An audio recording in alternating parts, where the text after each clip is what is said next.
beautiful morning to you. Thank you so much for tuning in and, of course, being a part of WFM this morning.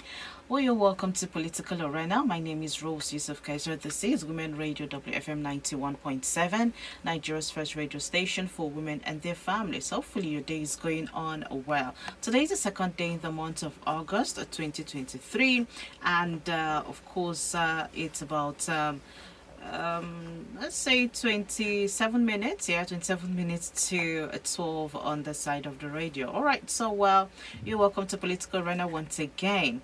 All right, Political Arena is a program where we get to discuss politicking in Nigeria. All right, and today on the program we'll be talking about the ministerial list and, of course, the screening.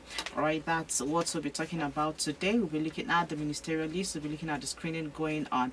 Now, there's been calls all over for the president to have about 35% representation in his cabinet. Now, of recent, just last week, Thursday, we saw the list come out.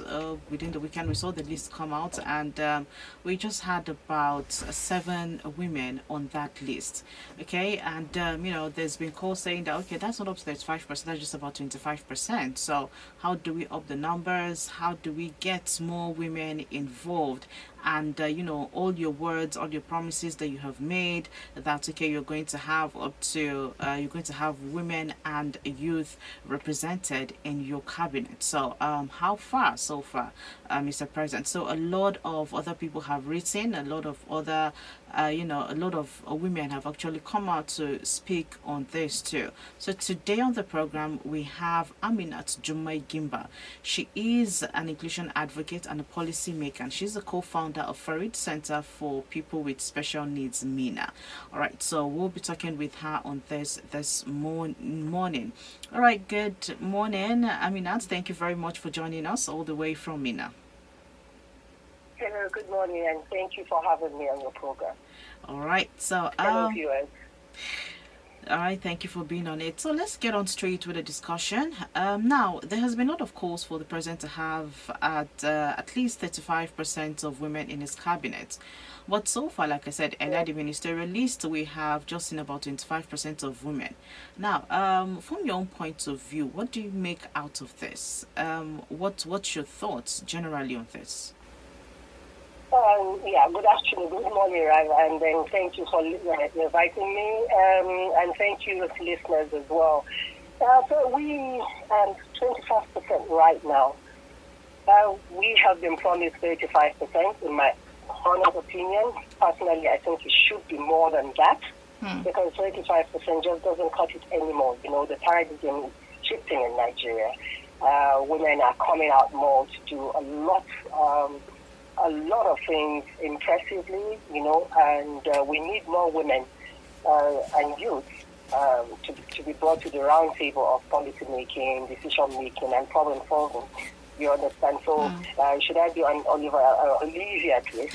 I will. I wouldn't say 85% will even cut it. Right now, he is on a trajectory, and positively, I will see 25%. 7 females who have impressive resumes, if I have to be very honest with you. But there are a lot of women out there in Nigeria. Yeah. The satellite doesn't even need to go too far and wide. Women are doing great right now in different spheres of life in Nigeria, and even outside Nigeria, in diaspora, who willingly can come home to come and serve. We've had that being done before, and they've gone back to their different,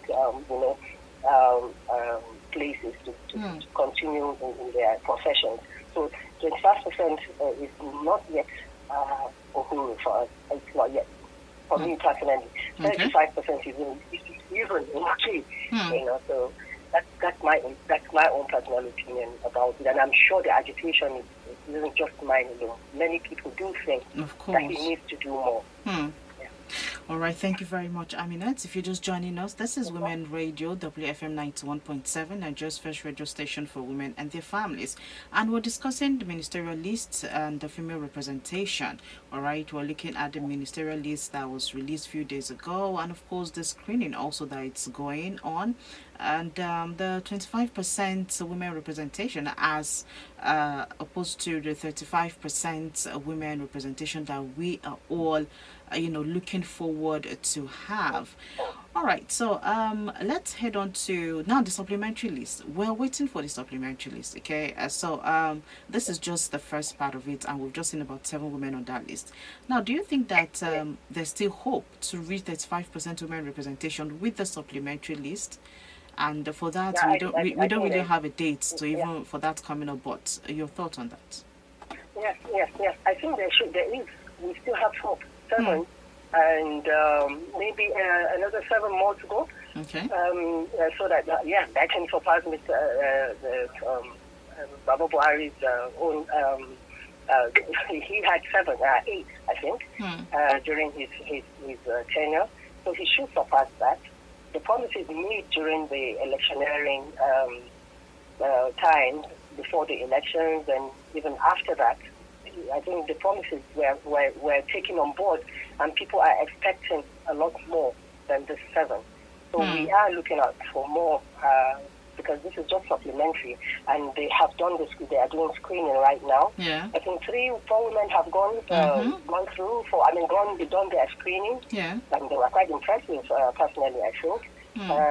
Dr. Becca did impress me. I know. Yeah, I've seen that all over. I hear about her name. Yeah. I used to hear her name, and I was like, "Oh, who is this?" And she's fulfilling too, the youth and women as well. And being someone who came with the background she comes with, which I'm quite personally interested in as well, because of the health sector. So she did impressively well. I was quite impressed. Iman as well. I knew Iman since way back, and I know she's a very tenacious lady. She cut her teeth during the time that maybe in Iowa you wouldn't know that someone could have those entrepreneurial skills. But she was so insightful, and she got all that. Her little Hani, I used to follow her column in the National Daily, So we have women there who have impressive resumes. Okay. We have more women out there who could be together with them to serve Nigeria better, to have the interests of women and the youth at heart, so that we have the limelight now is on the youth, really, because we let's shift from our fathers and elder ones. I think maybe to give the youth the leeway and the opportunity to serve this country. The roles have been changing, and we're hoping to key in more, women to key in more, and being allowed to key in more. Because I know I'm talking from the point that it's more patriarchy. But, I think we can't shy away from that. That's the reality. But then at the same time, women are nurturers. Naturally, we are capable. Yeah. So we should be given the opportunity to be able to showcase our abilities, our intelligence, productivity. All right.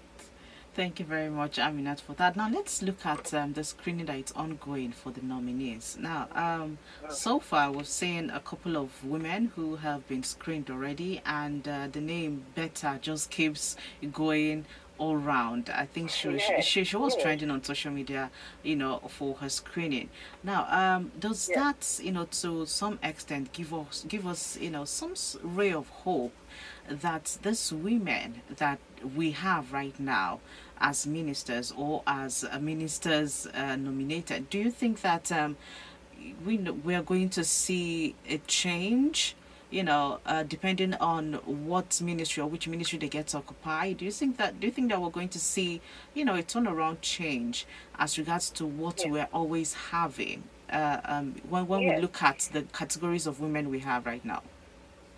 Oh, most definitely. I'm looking forward him making them ministers and not just minister of state. Mm. You understand what I mean? Yes. Because I know we've been always, the main minister is this and then the minister of state. And then you find women, even if they are ministers of state, doing wonderfully well. So why not allow them to take charge of certain ministries that would be key to survival of Nigeria, because Nigeria is on the brink. People are really, really wanting not just that change, but that hope that this government has brought in a renewed hope. Renewed hope should go hand in hand with the performances, and I think if women are given more major roles, not just the key, the background roles, I think it does give me hope. When you see, I've watched 4 out of the screenings. Okay. That of Dr. Uju Kennedy, Iman Hani, and that of Dr. Ed Better. But I don't know if the others have been screened as well. I haven't watched them this morning.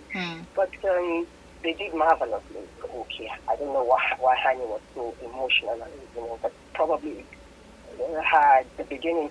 I don't know if it's my need. I saw it that way, but she wasn't really given a chance to really show who she is. She is an intelligent woman, and she's got so much to bring to the table.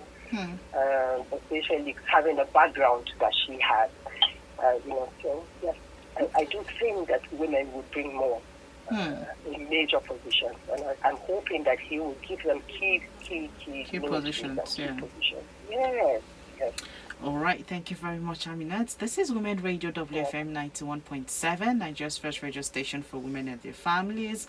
Thank you so much for sticking around. To be a part of the program, you can dial 07000 917 917, or do well to call us up or send in a text message or a WhatsApp message to 070 317 56537. All right, so today we are talking about the ministerial list and the female representation on the program Political Arena. Today, the second day in the month of August 2023. All right, and we're doing this together with Aminat Jumai Gimba. She is an inclusion advocate and a policymaker. She is the co-founder of the Farid Center for People with Special Needs, MENA. All right, Aminat, let's now look at the screening, the Senate. Who are doing the screening on female, on all the nominees, but our point, our focal point is on the female nominees.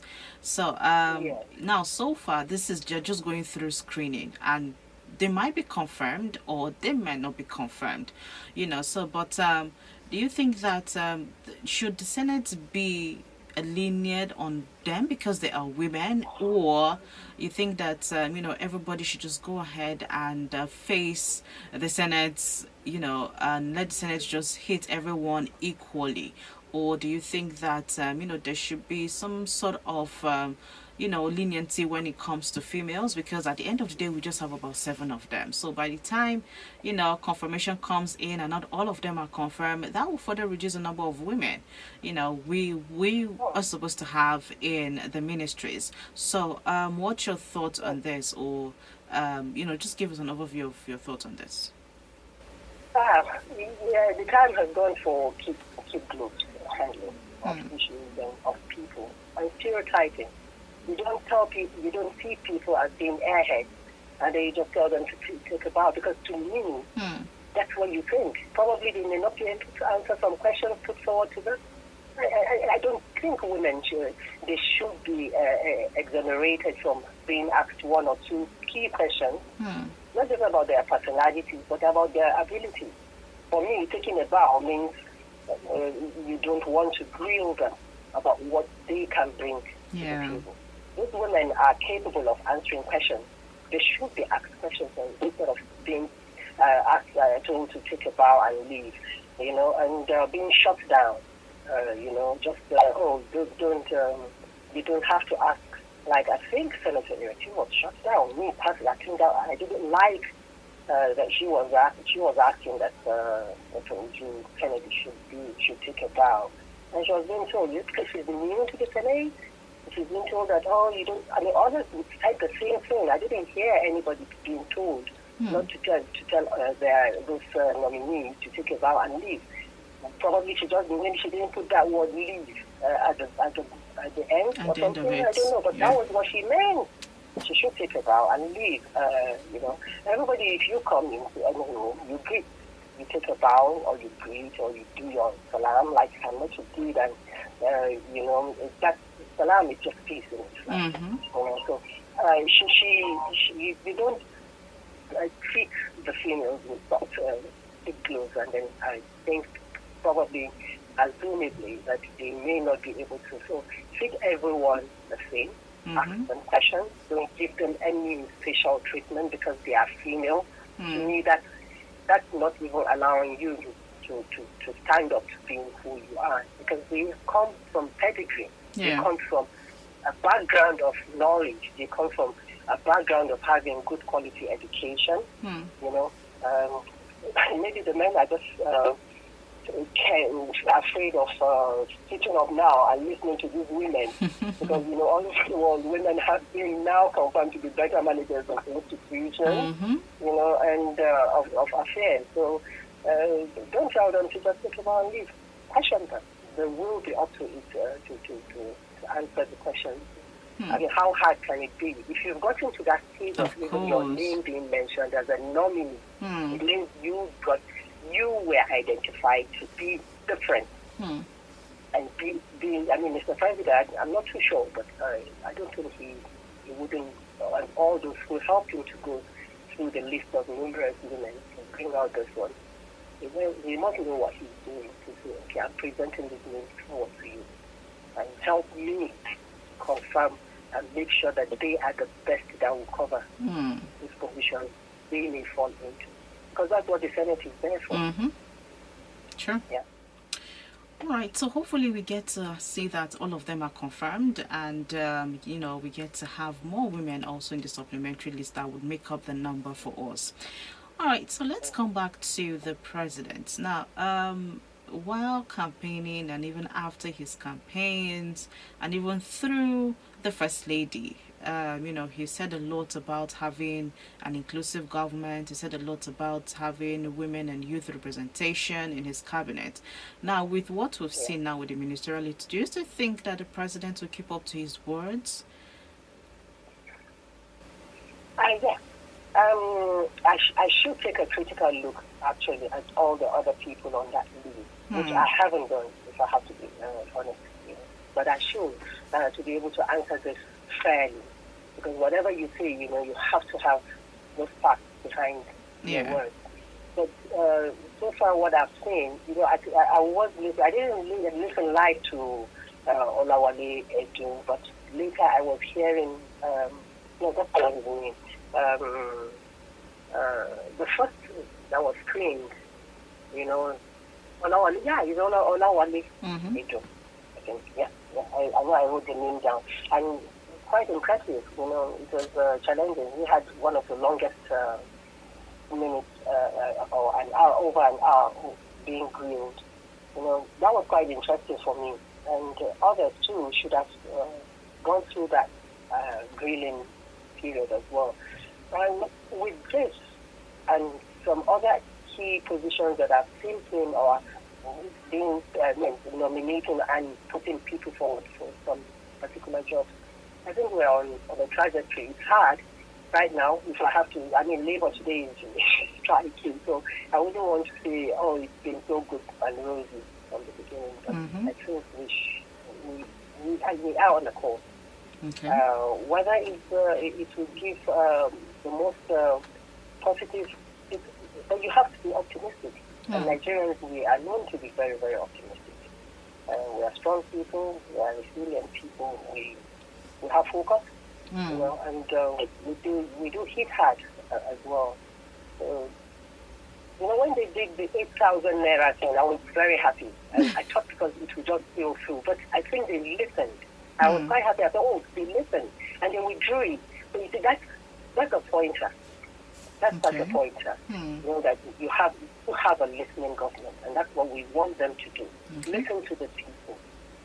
listen to what they want, listen to their yearnings, go around to different parts of the country, have ears everywhere, and make sure at least each is treated accordingly. Because it shouldn't be a this is what it is, it must apply everywhere. Can we have a situation where maybe this region, this is a peculiarity, matters a lot, and what we serve people better? If he has ears all over, it would be good with the kind of programs they want to come up with. It would be very good for it being implemented and implemented well.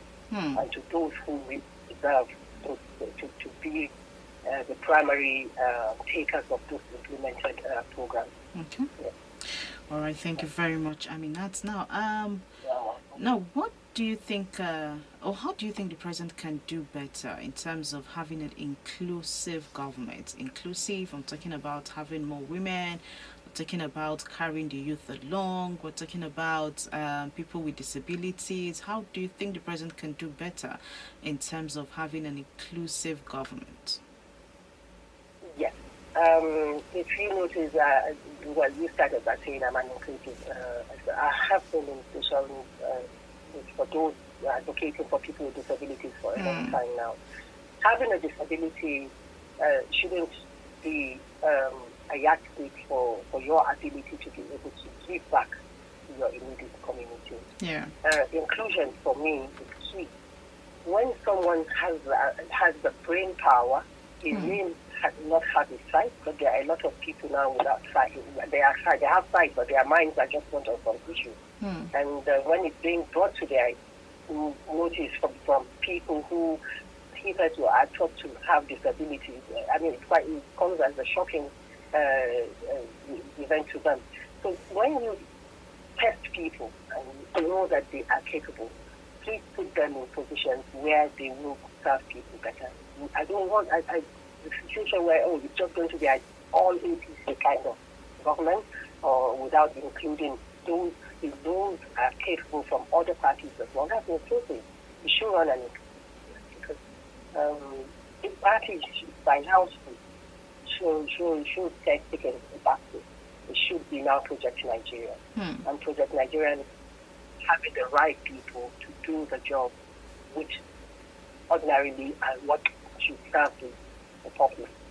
When I hear people clapping about flyovers being, I'm like, is that what the only thing the people need? What about education? What about technology? What about infrastructure? And I would believe any government, when you put structures in place, it should be that it's only you who can manage. It should be someone else can take over from you, even when you're gone. Okay. So when you put place, so you should have the ability. We should take cognizance of the fact that there are people who, within and outside Nigeria, can do a lot for Nigeria. Bring them in, whether they are disabled, but able in so many aspects of governance, or those who are able, in quotes. And make sure that he chooses right. Yeah. All right. Thank you very much, Amina. So let's get your final words on all of this. Women representation, the 25%, the screening going on. What's your take home for our listeners today? I think men had better pick up and own up to the reality or reality shooting them, staring them right in their faces. The women aren't just coming. Yeah. They have a right. Period. They have a right. So we do deserve to be given more chances. I do personally believe, I don't not think that the 37% is not enough, and I've said that before. Which was years ago, it was obtainable. But we are born to be nurturers. We give so much more of ourselves first before taking our own. So our ability to do this, were honed in right from first and through updated. So now we are reaching out to add more value, more quality, because of the attentive quality education that we had. So we are being more professional, more intentionally steadfast now and attractive. Yeah. In applying, we have studied and learned both in school and in daily dealings to make sure policies made are adhered to women. So we should have a strong backing, and some of us do have, like those of us that are married, our husbands do have such what do I say, backing for us, and allow us to actually key into some of things. So the women should come up more. The women should have to allow them, and should bring themselves out more without being intimidated. They should be bold enough to come out. That's what I want. The message I want for the women and the youth. And when they are given the opportunity, especially the youth, I mean, we should be we should be able to look each other in the eye and say, oh, you're doing it right, or you're not doing it right. Yeah. Positive criticism always need for positive development. All right. Thank you so much, Aminat. I really do appreciate having you on the program today. You're welcome, Ruth. Thank you for having me. Thank you to the listeners as well. All right. Thank you. Have a great day ahead. Me too. Bye. All right. Well, that was Aminat Jumai Gimba. She is an inclusion advocate and a policymaker. She's a co-founder at the Farid Center for People with Special Needs, Amina. And she has spoken to us about the ministerial list, the screening going on, and what is expected at the end of the day. Well, we can only keep hoping and praying that we have more women showing up, and hopefully we get to have more women in the supplementary list so that we could make up the 35% of women we need, out there doing a lot of work, and we might just see the change that we need in the country. All right, so thank you so much for being part of the program. Political Arena, join us again next week Wednesday at 11:30 a.m. My name is Rose Yusuf Kaiser. Do have a blessed and amazing day ahead. Political Arena on WFM 91.7 is where we get to discuss politicking in Nigeria. Good afternoon. Oh, rather, good morning. We just have a minute, so. All right, good morning. WFM 91.7.